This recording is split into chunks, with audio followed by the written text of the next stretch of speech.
Wel, hoffwn ni yn bod ni'n troi yn ôl at y darn o'r Beibl a ddarllenes i ar y dechrau, sef Mathew pennod 27. Byddwn ni'n edrych ar yr holl hanes, yr holl adnodau o 62 pennod 27 hyd at 15 o bennod 28. Ond, os ych chi moyn un neu ddwy adnod yn destun yn arbennig, byddwn ni'n canolbwyntio yn arbennig ar adnodau 62 a 64, verses 62 and 64 in Matthew's Gospel, chapter 27. I'll read the verses now in Welsh. Sir, daeth i'n cof fod y twyllwr yna, pan oedd eto'n fyw, wedi dweud ar ôl tridiau, fe yn cyfodir. Felly, ro orchymyn i'r bedd, gael ei warchod yn ddiogel hyd y trydydd dydd, rhag i'w ddisgyblion ddod, a'i ladrata a dweud wrth y bobl y mae wedi ei gyfodi oddi wrth y meirw, ac felly bod y twyll ola yn waith na'r cyntaf. Mae 4 efengylydd yn cofnodi pethau gwahanol o fywyd yr arglwydd Iesu Grist. Byddwn ni'n disgwyl hynny oherwydd 4 person gwahanol oedden nhw, ac roedd gyda nhw gwahanol bwrpasau yn ysgrifennu eu efengylau nhw. Ac felly mae rhai o'n nhw'n canolbwyntio ac yn dweud wrthyn ni am y damhegion. Tra bod eraill ddim yn gwneud hynny. Mae rhai yn canolbwyntio ar y gwirthiau. Falle bod rhai eraill ddim yn sôn am yr un gwirthiau. Mae rhai ohonyn nhw'n sôn am y genedigaeth. Mae 2 ohonyn nhw ddim hyd yn oed yn sôn o gwbl am genedigaeth yr arglwydd Iesu Grist. Ond mae'r 4 efengylydd, Mathew, Mark, Luke a Ioan, i gyd yn sôn am farwolaeth Iesu Grist ac am ei atgyfodiad hefyd. Pam hynny? Wel, mae'n amlwg yr ateb oherwydd bod hynny yn bwysig i'r 4 ohonyn nhw. Roedd yn bwysig iddyn nhw bod bobl yn gwybod y ffeithiau am farwolaeth Iesu Grist ac yn gwybod y ffeithiau am ei atgyfodiad oddi wrth y meirw. Roedd yn bwysig i Paul hefyd yn doedd e. Roedd yn bwysig iddo fe wrth bregethu bod pobl yn gwybod y ffeithiau, yn gwybod yr hanes. A'r hanesion pwysig yw ei farwolaeth a'i atgyfodiad. I chi'n cofio eiriau enwog at y Corinthiaid, 1 Corinthians 15:13, canismiad draddodais i chwi. Ar y cyntaf, neu yn gyntaf, yn Saesneg mae'n dweud, as first in priority. Dyma'r peth mwyaf pwysig a roddes i chi.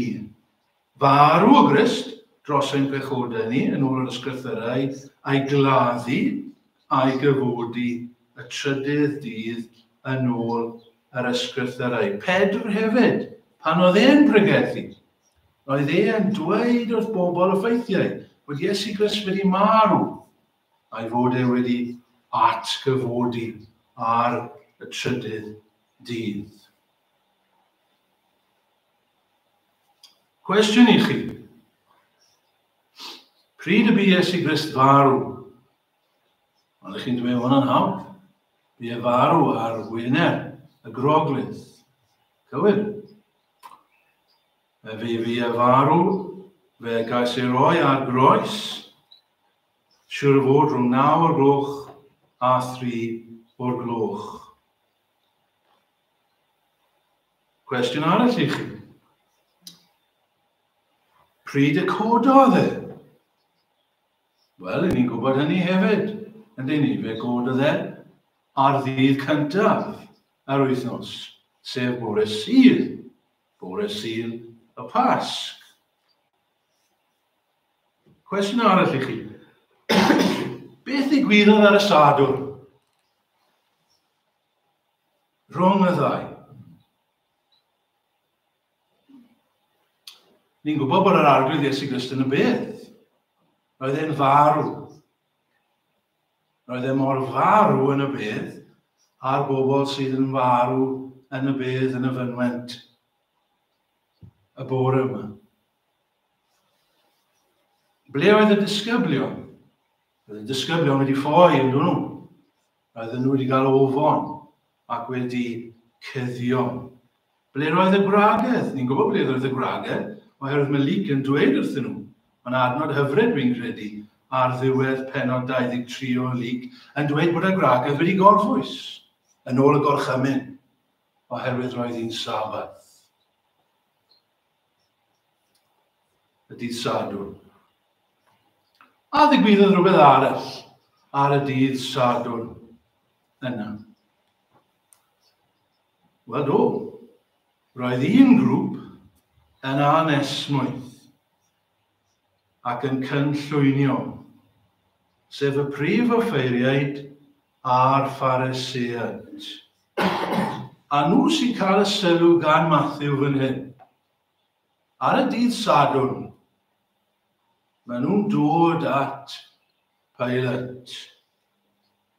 Ac i ni moyn edrych ar beth mae Matthew yn dweud amdanyn nhw, a beth ddigwyddodd ar y Sadwrn rhwng digwyddiad y Groglith ac i mewn wedyn i'r Sul. Ni moyn dilyn y digwyddiadau gyda'n gilydd. Nodi beth mae Matthew yn dweud, ac wedyn ar y diwedd, ni'n mynd i gymhwyso hynny i ni. So just dilyn, byddwch yn am yn edgar gyda fi, wrth ni just dilyn yr hanes, fel mae Matthew yn cofnodi, ac yna nawn ni gymhwyso ar y diwedd.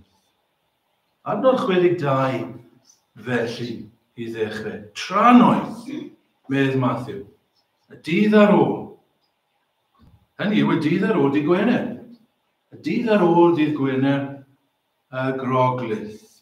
Y dydd ar ôl Iesu Grist cael ei groesoelio a'i gladdu, fe gladdwyd yn y nos, yn cofio Joseph yn dod, yn hwyr y nos, ac yn cymryd y corff gan Pilate, ac yn rhoi yn ei fedd ei hun. Felly y dydd ar ôl hynny, sef y dydd Sadwrn, y Sabath i'r Iddewon. Mae'r prif offeiriaid yma a'r Pharisëaid yn dod at Pilate. Mae'n siŵr oedd Pilate dim moyn gweld nhw.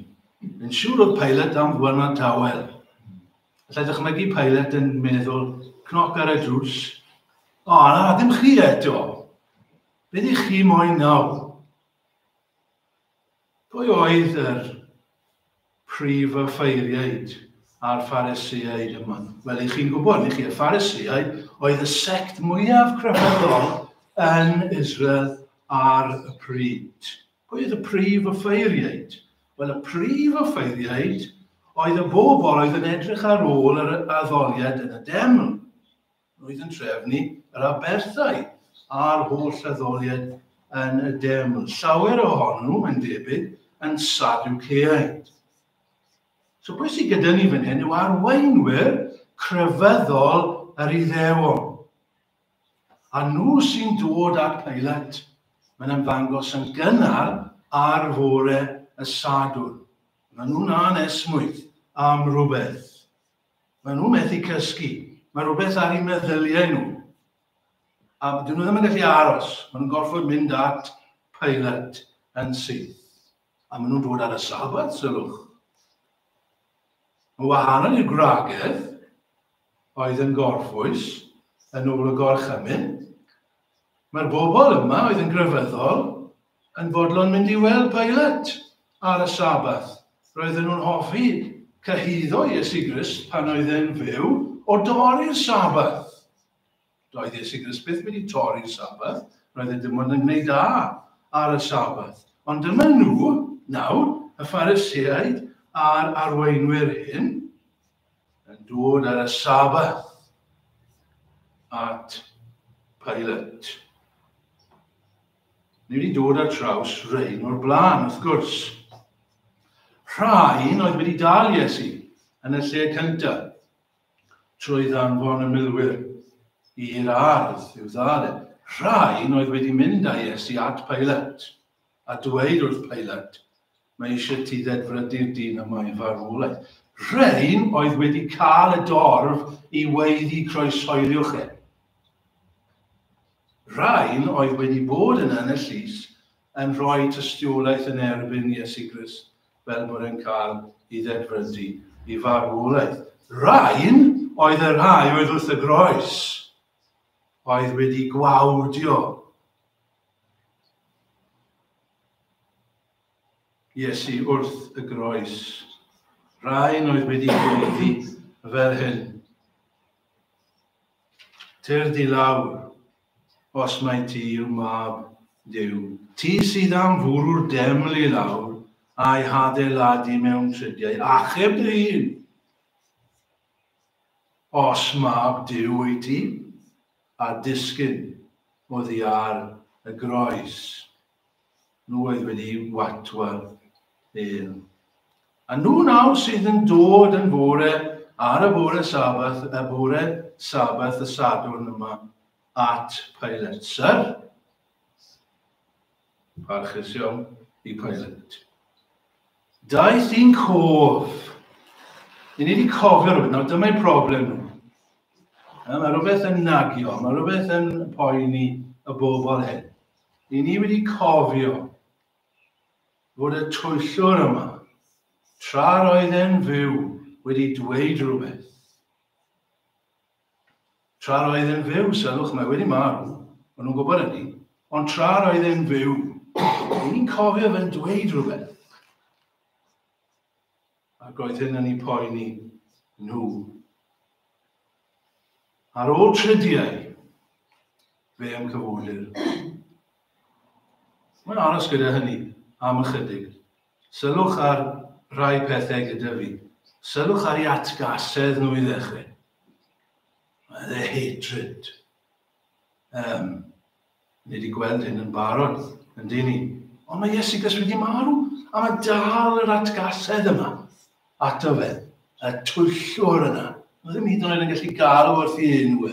Ni'n cofio bod y twyllwr yma wedi dweud hyn. Mae'n ddwfn yn ddyn nhw, y casinau yma. Ond sylwch hefyd bod nhw'n cofio bywydodd e. Yna ddiddorol yn dweud. Bod nhw'n cofio, ond nhw'n gwrando ar ei Iesu Grist. Weithiau, y grandawyr gorau yw'r bobl sydd ddim yn credu.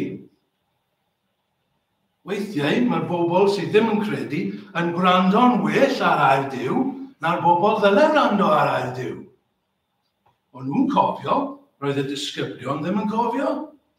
Roedd y disgyblion beth wedi deall pan oedd Iesu Grist wedi dweud wrthyn nhw, wy'n mynd i godi ar y trydydd dydd. Nhw ddim yn deall, ac yn sicr o'n nhw wedi anghofio y peth erbyn hyn.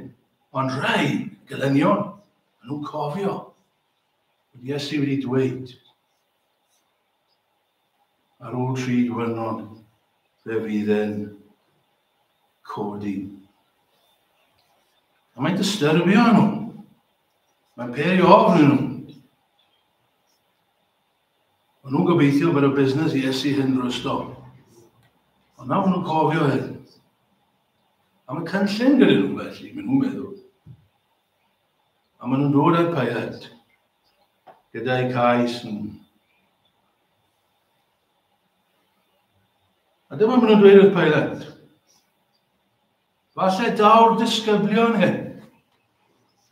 A dwy'n y corff. A ni'n dweud fat chance. Mae'r disgyblion wedi ffoi. Mae'r disgyblion wedi ofni. Maen nhw'n cuddio. Ond mae ofn yr arweinwyr yn cymaint. Maen nhw'n goffa meddwl am rhywbeth. Beth os mae'r disgyblion yn dod ac yn dwy'n y corff ac yn dechrau lledaenu'r neges yma bod e wedi cyfodi. Ni ddim moyn hwnna. Worst nightmare. Felly mae rhaid I ti, Pilate. Mae rhaid ti'n neud yn siŵr bod y bedd yn cael ei selio. A mae rhaid I trefnu gwarchodlu. I ddiogelu'r bedd. Gwarchodlu. Gwarchod, lu. Llu o filwyr sydd yn mynd I warchod y bedd. Eisiau ti trefnu hynny?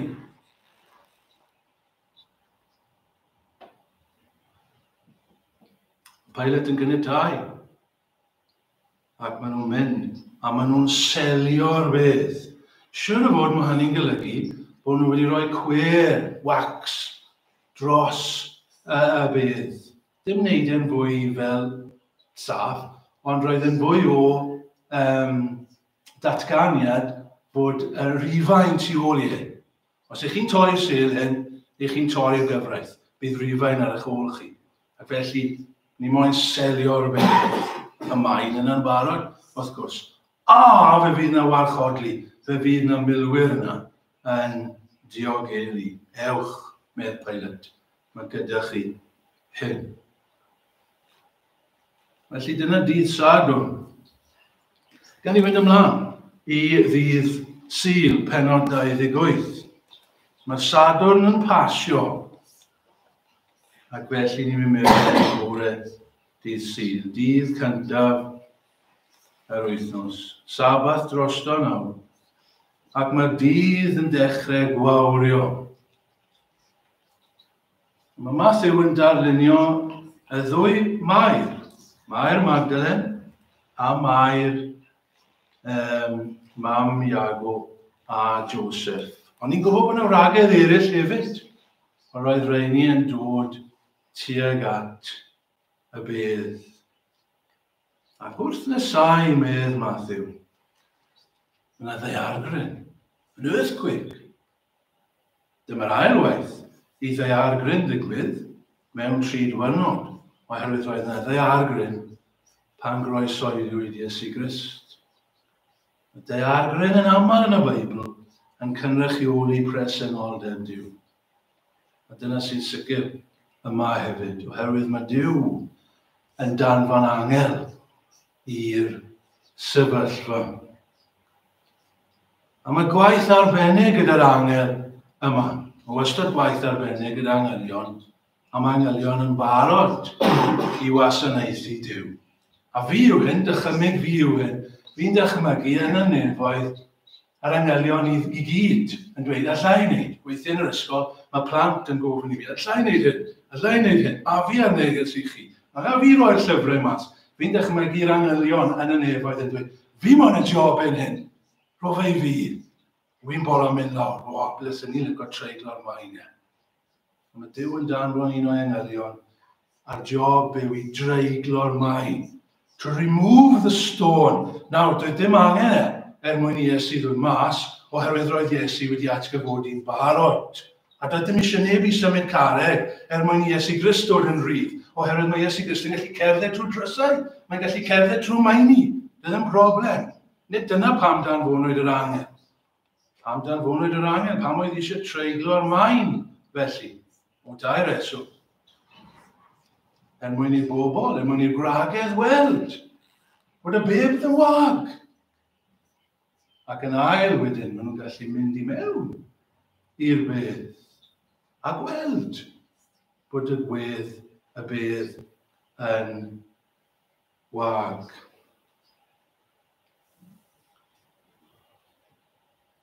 Ac ar ôl treiglo'r maen yma, fi licio hyn, mae'r angel, medd Matthew, yn eistedd ar maen. Chi'n eistedd lawr pan chi wedi cwpl o job chi.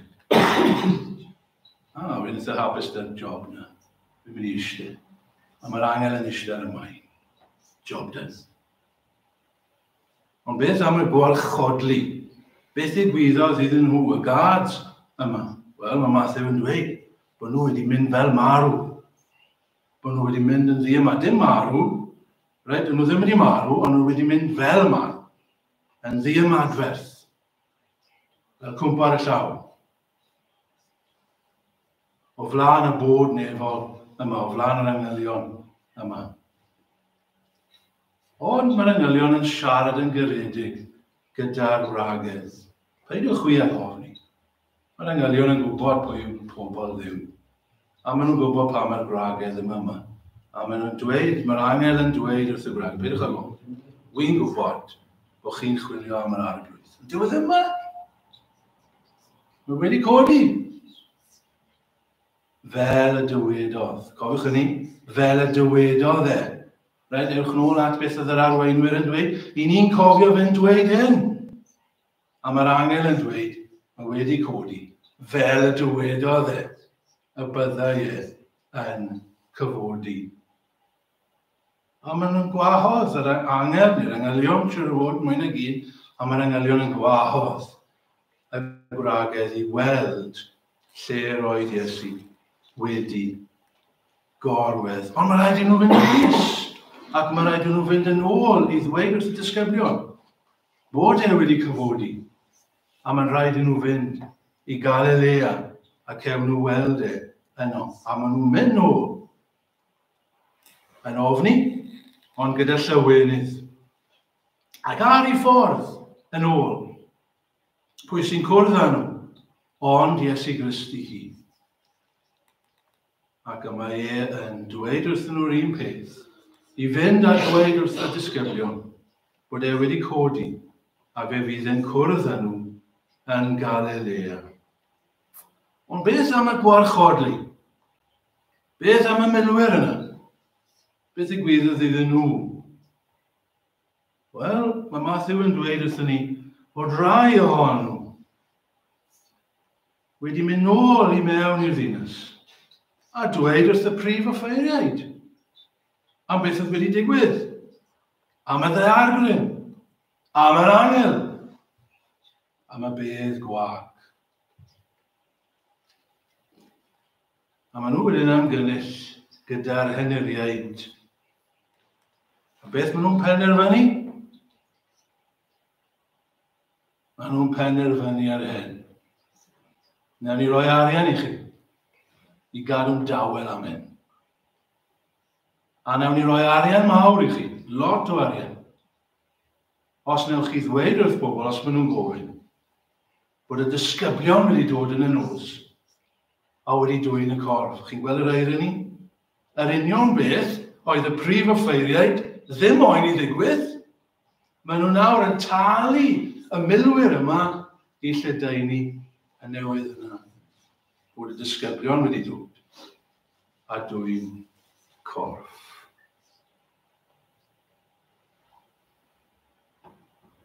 A dyna beth ddigwyddodd, medde Matthew. A mae'r stori yma gyda ni o hyd. Gyda'r Iddewon, bod y disgyblion yma wedi dod a dwyn y corff yn y nos. Wel, dyna'r hanes. Bawb, chi wedi bod yn amneddgar wrth i fynd trwy'r hanes. Ond eisiau ni wybod yr hanes yn does e. Ond cyn bod ni'n dod i ben nawr, gawn ni gymhwyso hyn i gyd i ni sydd yma. Beth yw'r gwersi i ni? 3 cyn bod ni'n mynd. Cyntaf, dywedodd yr arglwydd Iesu Grist y bydde fe ar ôl marw yn atgyfodi. Ac fe nath e yn ôl i airyn. Dyna'r cymwysiad cyntaf i ni. Ni ddweud yna to. Fe ddwedodd Iesu Grist bydde fe'n atgyfodi. I ni'n cofio fe'n dweud y fydd yn atgyfodi. Fe nath e. Fe wedi atgyfodi. Fe gododd e o'r bedd. Fe glywodd yr awdurdodau e, a fe geisio nhw roi stop ar y peth. Ond fe fethon, fe gododd yr arglwydd Iesu Grist. Gallai'r maen, a gallai'r sêl, a gallai'r melwyr ddim atal Iesu Grist rag codi. Rag i air e yn dod yn wir. Fe gododd e, dath angel o'r nefoedd a datgan fod wedi codi. Fe symudodd maen mwyn profi I bobl bod wedi codi yn wir. A mae'r bedd gwag na heddi bobl. Does dim corff yna. Fe gododd Iesu Grist o'r bedd. Doedd neb yn gallu atal hynny. Doedd yr Rufeinwyr ddim yn gallu atal. Doedd yr Iddewon ddim yn gallu atal. Doedd angau ddim yn gallu atal e. Roedd rhaid iddo godi. Fe ddwedodd bydde fe. Ac fe nath e codi ar y trydydd ddydd. Beth mae hyn yn golygu I ni? Mae'n golygu yn syml ffrindiau mae air yn wir. Mae pwy ydy e? Fe yw'r un y bore yma I ni gredu. Chi'n gallu ymddiried yno fe? Fe ddwedodd e. Pwy arall gallai ddweud y fath beth? Wel, gall unrhyw un ddweud e. Ond ydy'r gair nhw'n dod yn wir. Fe ddath iair yn wir. I ni'n gallu ymddiried ynddo fe. Nid twyllwr yw e. Na beth wedon nhw, ynddo fe. Twyllwr yw e. Ond nid twyllwr yw e. Dyn ni ddim yn ffyliaid y bore yma. Os I ni'n credu hyn. Mae'r pethau hyn yn wir, ffrindiau. Mae na Dduw. Mae na nefoedd. Mae na uffen. Mae na ddydd yn dod pan bydd Duw yn barnu pawb. Sut dyn ni'n gwybod? Mae wedi codi. Mae air yn wir. Mae'r tystiolaeth I ni. Os nad yw'n wir, fel mae Paul yn dweud, mae'n ffydd ni'n ofer. I ni yn ein pechodau. O bawb yn y byd, ni yw'r pobl mwyaf truenus. Ond yn awr Christ a gyfododd, oedd I wrth y meirw. Beth yw Cristion? Cristion yw rhywun sy'n credu hyn. Credu air, credu iddo fe I gyfodi oedd I wrth y meirw. Romans 10, verse 9.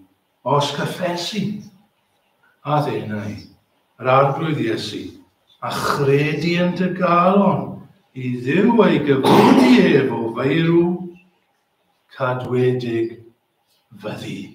Chi'n credu yn i'r bore yma, ffrindiau? Ydych chi'n credu y gair yma sy'n dweud fe gododd e? Chi'n gallu, chi ddim yn ffŵl, oherwydd mae air e yn wir. Yn air, o ran cymwysiad, second lesson, gaeth wedi efelu. Peidiwch bod ymysg y rai sydd yn gwrthwynebu Duw. Peidiwch bod ymysg y rai sydd yn gwrthwynebu Duw. Neu gwrthod credu. Dyna beth sydd gyda ni fan hyn yn dyfe. Yr arweinwyr yma. Gweithaf I cefndir nhw. Gweithaf mae nhw oedd bobl crefyddol oedd yn arwain y bobl I fod.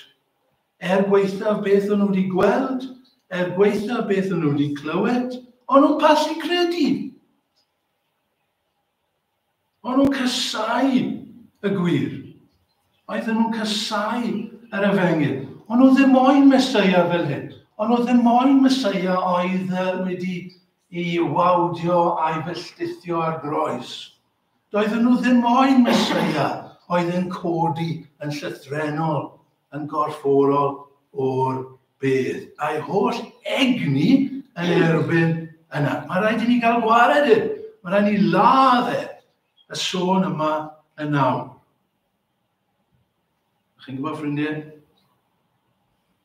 Tristwch yw hyn. Mae rai fel hyn heddi. Union fel y bobl hyn. Mae yna rai heddi. Mae nhw'n casau gair Duw. Mae'r syniad am atgyfodiad yn atgas iddyn nhw. Atgyfodiad llythrenol. A llawer fel rhain yn bobl grefyddol. Llawer yn weinidogion. Bydd yna lawer o weinidogion y bore yma. Falle bydd nhw ddim yn dweud yn amlwg. Ond dyna maen nhw'n credu. Dyw hwn ddim yn wir. Mae hyn yn nonsens. Doedd Iesu Grist ddim wedi codi'n llythrenol. Na, jyst yw syniad neis yw y Pasg. Yr ysbryd sydd yn bwysig. O'n i'n darllen ystod yr wythnos, mae rhaid i chi gweld cenad cylchgrawn crefyddol Cymraeg. A roedd yna weinidog yn ysgrifennu fyna ac yn dweud hyn. Na ddim enwi, ond roedd yn ysgrifennu yn y cenad ac yn dweud, wel, na, doedd Iesu Grist ddim wedi codi, oddi wrth y meirw'n llythrenol. Na, jyst yw ysbryd neis. Chi'n gwybod, sydd mi eisiau ni gyd dal. Type now nonsense. Na, maen nhw'n casau y gwir. Maen nhw'n gwrthwynebu'r Efengyl. Ac falle fod yna rai yma, chi'n gwybod? Y bore yma. A falle chi ddim yn gwybod hynny. Ond yn eich calon, i chi'n casau y newyddion yma. A i chi'n dilorni. Chi'n diastyried. O, na, dim angen hyn. Dim yn hoffi hyn. Peidiwch gwrthwynebu. Duw! Fi'n cofio Gamaliel yn dweud, wrth am y bobl na ddim yn siŵr beth yn ei Gristnogion cynnar. Byddwch yn ofalus, neu byddwch chi'n ffeindio'ch hunan yn ymladd yn erbyn Duw. Falle bod rhywun yma, chi'n gwrthwynebu, byddwch yn ofalus, chi'n ymladd yn erbyn Duw. Yn drydydd ac yn olaf o hyn i gyd, ffrindiau, gobaith i'r gweithio. Gobaith i'r gweithio. Hope for the worst. Ffrindiau, yn diwedd y stori, yw hyn am y prif offeiriaid a'r Pharisiaid. Nid Matthew yw diwedd y stori, achos ni'n gwybod bod y stori yn mynd ymlaen, hyd yn oed ar ôl hyn. Mae Luc yn cario ymlaen gyda'r stori mewn i lyfr yr Actau. Ac chi'n gwybod yn llyfr yr Actau ni'n darllen am yr union bobl, y prif offeiriaid a'r Pharisiaid. Maen nhw'na yn llyfr yr Actau hefyd. A mae yna llawer ohonyn nhw dal yn mynd mlaen yn gwrthwynebu. Dal llawer ohonyn nhw yn erbyn Pedr ac Ioan. Ond chi'n gwybod beth sy'n rhyfedd? A beth sy'n dda yw hyn. Rai ohonyn nhw yna dydd y Pentecost. Ac as rai ohonyn nhw yna yn gwrando ar Pedr, yn brygethu. A clywed Pedr yn dweud wrthyn nhw, chi wedi gwneud rhywbeth amdano nhw. Chi wedi cymryd eich Meseia a chi wedi ladd e. Ac roedd llawer ohonyn nhw wedi cael ei dwysbigo yn ei calon. A maen nhw'n dweud fel hyn o'r Pedr, beth sy'n rhaid i ni wneud. Mae Pedr yn dweud wrthyn nhw, nid i farhewch. A gewch chi feddaiant hefyd. A fe gredodd, a ni'n gwybod mae Luc yn dweud, fe ddath llawer o'r offeiriaid. I gredu. Yr offeiriaid, rhain. Beth yn nhw i gredu? Byddwch chi'n meddwl, does dim chance. No chance bydden nhw yn cael ei derbyn, ie? Rhain ni yn cael maddeuant hefyd. Rydyn dyma beth sydd yn rhyfedd am yr atgyfodiad. Fe gododd Iesu Grist yn fyw. A be nath e? Be nath e ar ôl cyfodi? Ch'mo' petai yn Hollywood movie, chi'n gwybod beth sy'n digwydd? Bydde fe'n mynd lan at y milwyr, a fe fydde'n lladd nhw gyd. Ond nath e ddim. Petai yn Hollywood movie, bydde Iesu Grist yn cerdded mewn i Jerusalem ac yn ffindo pob un o'r prif offeiriaid a'r Pharisiaid drwg yma ac yn ei lladd nhw gyd, achos dyna beth maen nhw'n heiddi. Ond na nath e hynny? Na. Pam? Wel, mae'n geidwad sydd wedi codi. A dydyn wedi codi mwyn lladd a difa pobl. Byddwn ni hefyd siwr o fod yn mynd mewn i'r ddinas ac yn lladd y prif offeiriau yna, ond dim Iesu Grist. Byddwn ni'n canu ar y diwedd yr emyn yma gan Morgan Rhys, emyn arbennig o dda. Rydewch ar hyn. Gweithar, maen a'r gwywyr, cyfodau'r Iesu'n byw. Daeth yn ei law a lluog, a phardwn dynol rhyw. A ddarlun hyfryd nhw. Iesu Grist yn codi o'r bedd, dim gyda cleddyf i ladd pobl, ond gyda phardwn yn ei law. A mae'n dod lan i bobl a mae'n dweud, ti'n moyn pardwn? Ti'n gallu cael pardwn. Hyd yn oed rhain, maen nhw'n gallu cael pardwn. Hyd yn oed fi, hyd yn oed chi y bore yma, ffrindiau, chi'n gallu cael pardwn am y pethau afiach na i chi wedi ei gwneud. Os y'n ni'n troi, os y'n ni'n cyffesu ein byau, ni'n gallu derbyn pardwn. Os y'n ni'n gwrthwynebu, cofiwch, mae'n mynd i ddod nôl rhyw ddydd, a bydd cleddyf gyda fe pryd hynny. Ond dim nawr, dim eto, heddi mae'n pardwn gyda chi. Mae wedi cyfodi gyda phardwn yn ei law. Chi'n mynd i dderbyn y pardwn yma iddi. Chi'n mynd i ymostwng iddo fe. Mae wedi cyfodi i hyn. Bydde Duw i roi ras i ni, i ymostwng, i eddifarhau, i geisio'r pardwn yma sydd gydag i ni, mwyn i enw amen. Byddwch ni droi at yr emyn yna, a